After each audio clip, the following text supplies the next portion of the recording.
Magandang hapon po at basahin po natin ang Roma, Kabanatang 13, Talatang 8. Sabi po rito, huwag kayong mananatiling may utang kanino man, maliban sa utang ng pagmamahalan, sapagkat ang nagmamahal sa kapwa ay tumutupad sa kautusan. Ito po ay magandang paalala sa atin, lalo-lalo na doon sa mga nangungutang na hindi nagbabayad. Hindi ibig sabihin kapag nangutang ay free o hindi na dapat bayaran. Ito po ay dapat bayaran. At dinidiscourage na po na kapag tayo ay mananampalataya na, huwag naman na utang ng utang. Kundi ito po ay dapat na tayo nga ay magtrabaho para mabayaran natin yung ating mga inutang.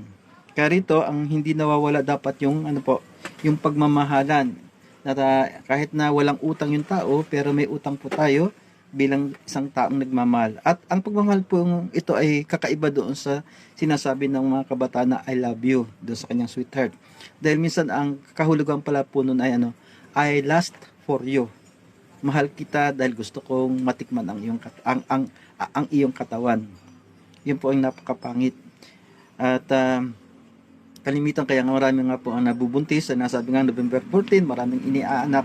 Gawa nga po, punong-puno ang hotel or ang motel or inn sa time na yon ng February 14. Kaya November 14 ang kapanganakan ng mga bata.